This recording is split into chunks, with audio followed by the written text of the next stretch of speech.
Good afternoon, SeaWorld. How are we doing? Fantastic. Well, on behalf of everyone here at SeaWorld San Diego, we'd like to take this time and opportunity to honor and acknowledge the men and women of our armed forces. We proudly welcome you and your families.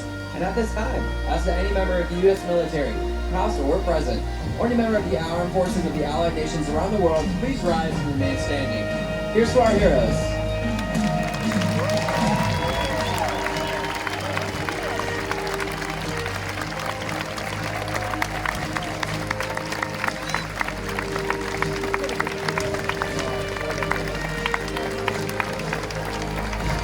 We thank you for your service. SeaWorld is not only dedicated to the men and women in uniform, but to the oceans that we share as well. Now please enjoy Orca Encounter.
Interconnected ocean, a vast new expanse critical to life on Earth. And there's no better animal to represent the story of the ocean with all its splendor and uncertainty than the killer whale, or as it's scientifically known, the Orca. The orca lives in every corner of the ocean, from the Arctic to the Atlantic, the Southern to the Indian, to the mighty Pacific and beyond.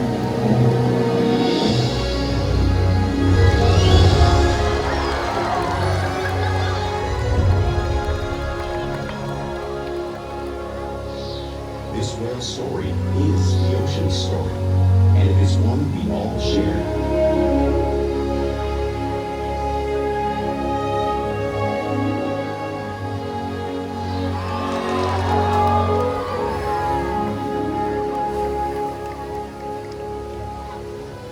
Welcome to SeaWorld's Orca Encounter. My name is Hannah. I'm so honored to introduce you to these intriguing and majestic animals.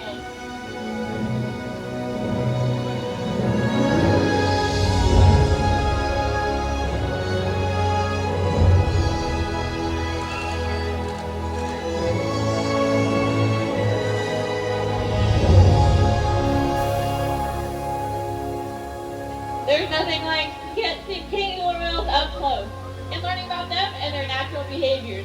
We hope today's Orca Encounter gives you a better understanding of these incredible animals and all that they represent.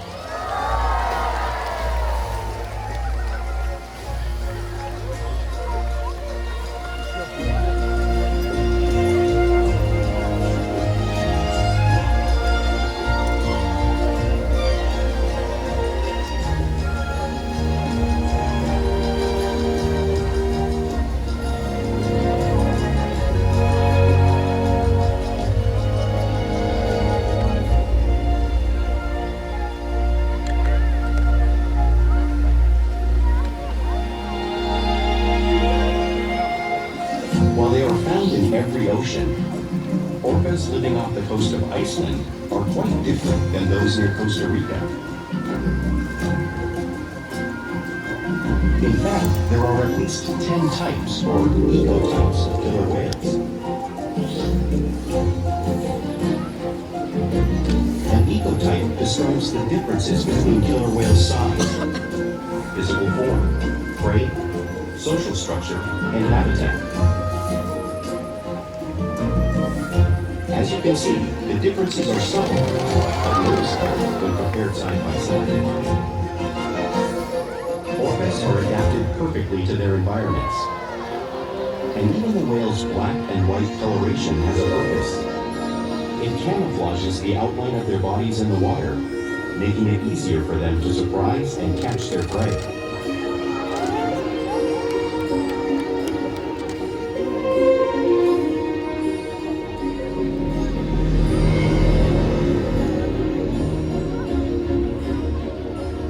When viewed from above, the black of the whale blends in with the dark depths of the ocean.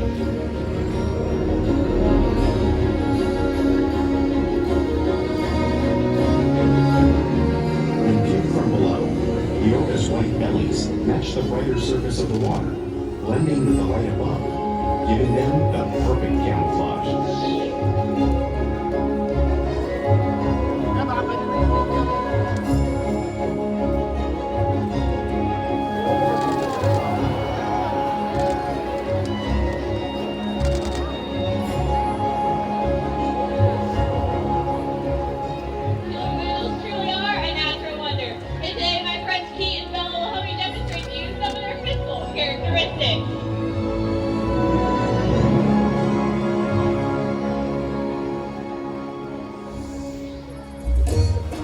Their blowhole is perfectly designed for catching a quick breath of air at the surface of the water.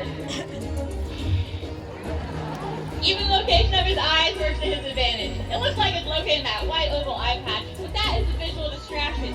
His eyes are actually located in the black area, just in front, camouflage from thrashing prey. The fin on the whale's back is called the dorsal fin. It helps stabilize orcas as they swim. It also helps regulate their body temperature. Since there's no bone or muscle structure in this fin at all, sometimes you may see it curved.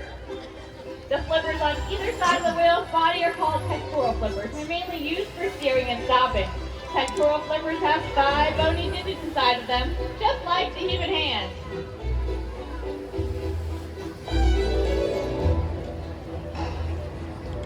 The lobes on either side of the whale's tail are called tail flukes. The tail flukes are the killer whale's engine, propelling them to speeds of almost 30 miles per hour. That's as fast as some of our speedboats. But they swim the fastest and use the most power when propelling their nearly 10,000-pound bodies all the way up and out of the water.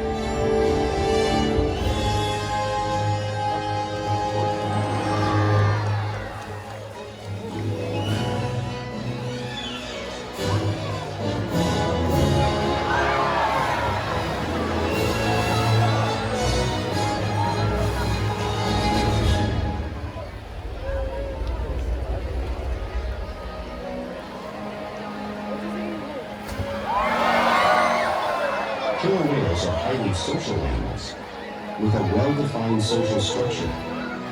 An orca pod is always led by a female. Though just half the size of her male counterpart, she is in charge. It's all about attitude, not size. Because they live and work as a group, orcas need to communicate with sounds and body language.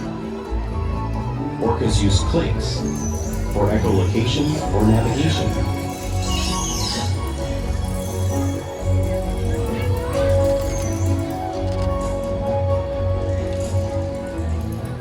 Whistles to socialize in the pod. And calls for group coordination and hunting.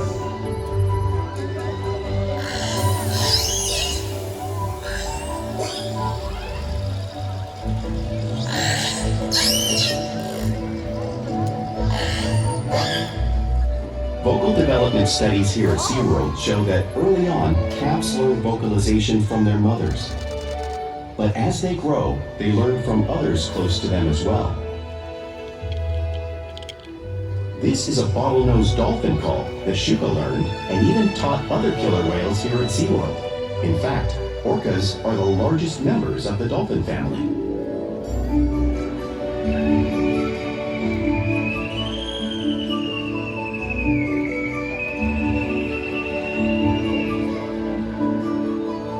whales here and in the wild use vocalization to communicate all the time.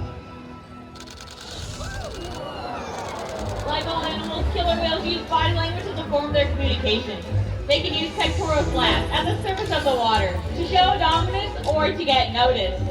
For example, a mother might use a pec flap to get her calf's attention.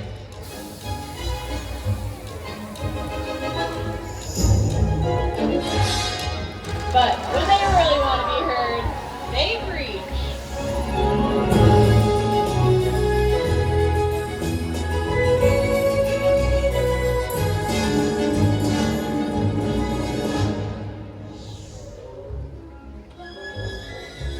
Killer whales use spy hopping to get a better view of their environment and coordinate with each other while they hunt.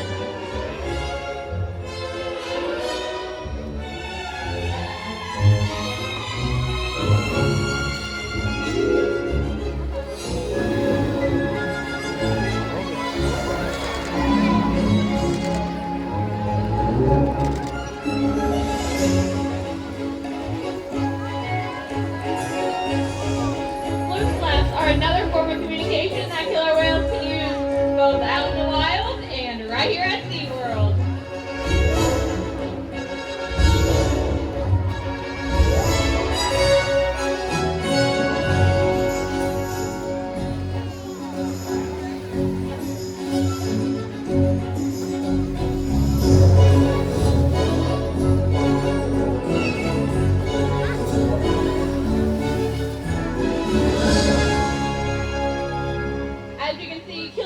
Excellent communicators, so it's no surprise they're at the very top of the ocean's food chain.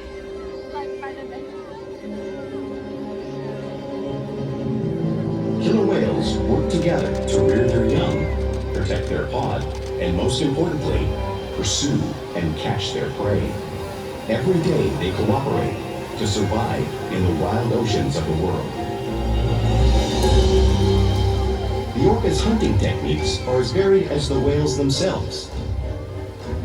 Norwegian killer whales will circle herring, herding them together. The whales use sounds to coordinate with each other and to disorient the herring. With the fish confused and contained, the whales stun them with their powerful tail flukes, making for an easy meal.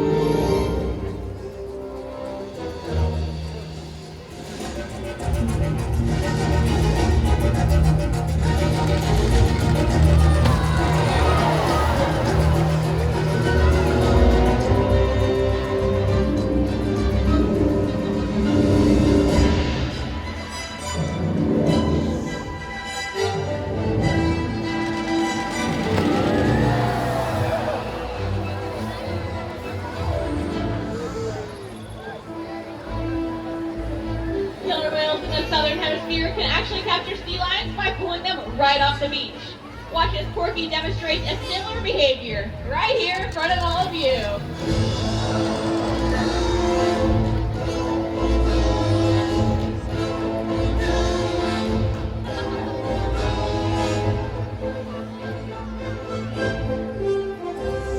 Antarctic orcas will actually create waves that wash over floating ice, knocking unsuspecting seals right into the water. Orca is showing off the same wave-making technique, demonstrating one of the most impressive and complex hunting abilities killer whales have developed around the world.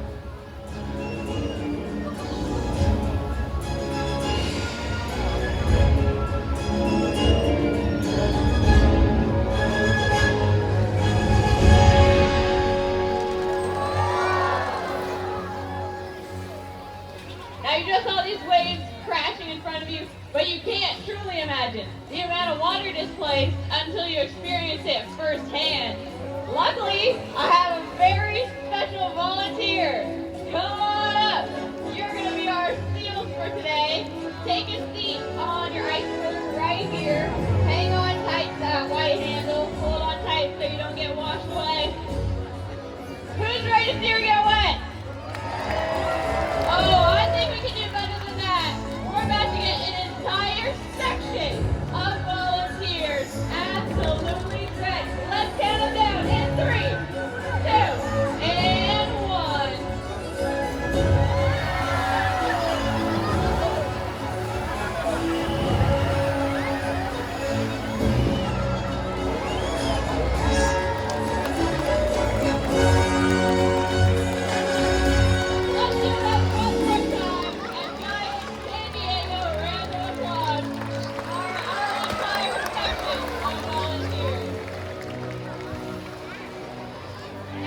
Killer whales are found in all parts of the ocean. It's no surprise they eat all types of prey, including other whales. The blue whale on the screen behind me is the largest animal on Earth. In fact, it is 5 times longer and 50 times heavier than a killer whale. So, how does a killer whale this size prey on a blue whale that size out in the ocean? Well, it's all possible because killer whales are the ultimate team players.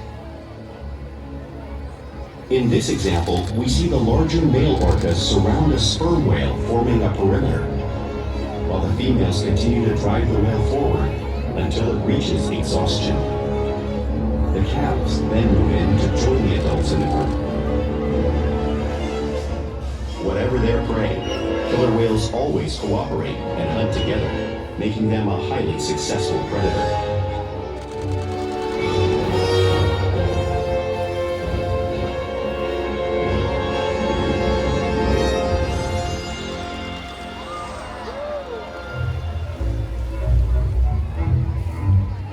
Play is an important part of everyday life for killer whales. It's how they teach their young to hunt and practice their skills as they grow. Killer whales are always showing off their playful side, both out in the wild and right here at SeaWorld.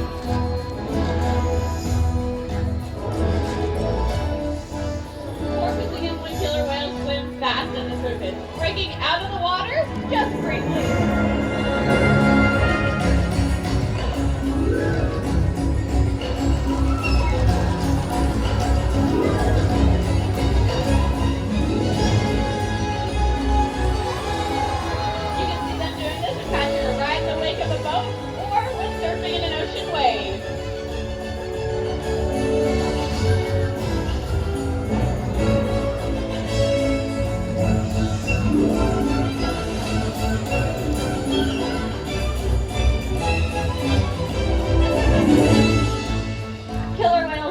Touched. We'll often rub their bellies on rocks when they can. We see our whales demonstrate this safe behavior, just like killer whales in British Columbia would.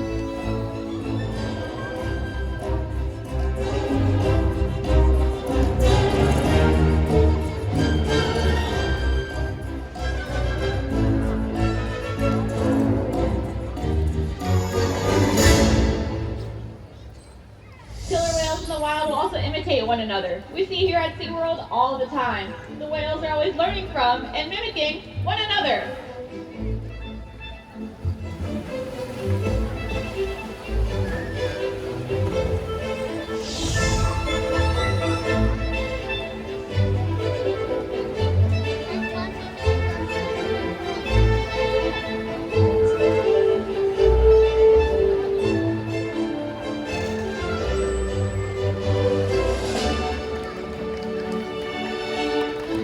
Playful behavior does have a purpose. For example, killer whales in the wild might use a tail whipping hunting to stun fish. But today, I think they're going to come stun everyone sitting in our soak zone.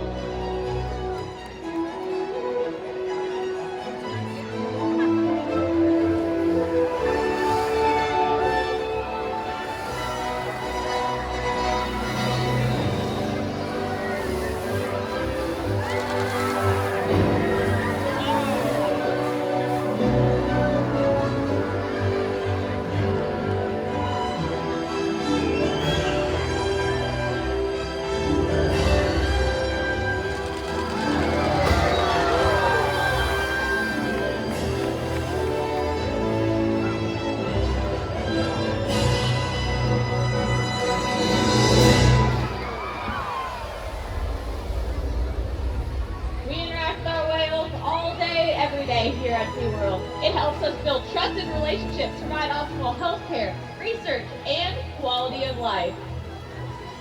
All our whales here take an active role in their own health and well-being.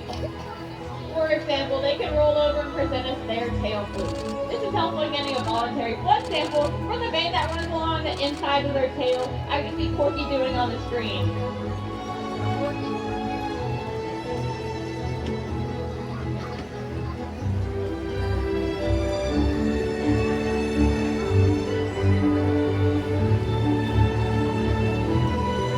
They can even slide out onto a scale as you see Orca doing in this video. We monitor all our whales' weights to make sure our young ones are growing up properly and our older whales are maintaining a healthy weight.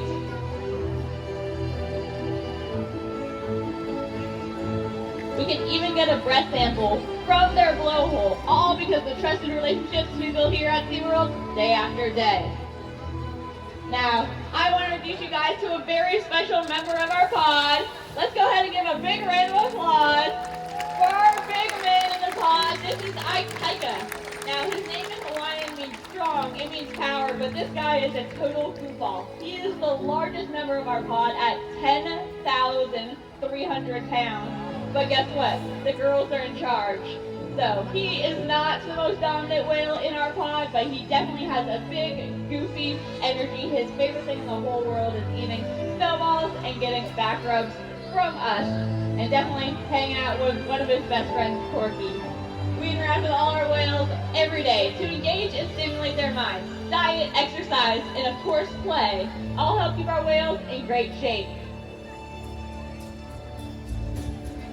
The whales here at SeaWorld have helped killer whales in the wild by participating in many research studies.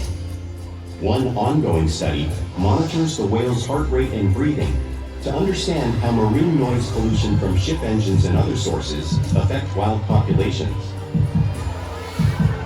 In another study, scientists from NOAA, the National Oceanic and Atmospheric Administration, took measurements of the killer whales living here, including pregnant whales. By comparing these measurements with drone footage of killer whales in the wild, scientists are able to monitor the wild population's nutritional and reproductive states. Other research has been done here at SeaWorld on the mother whale's milk composition. This research will help create an effective model to understand how toxins in the ocean impact wild killer whales and their milk supply. What we learn from the whales in our care every day is actively helping whales in the wild survive. And just by being here today, you've supported our rescue, research, and conservation efforts all around the world.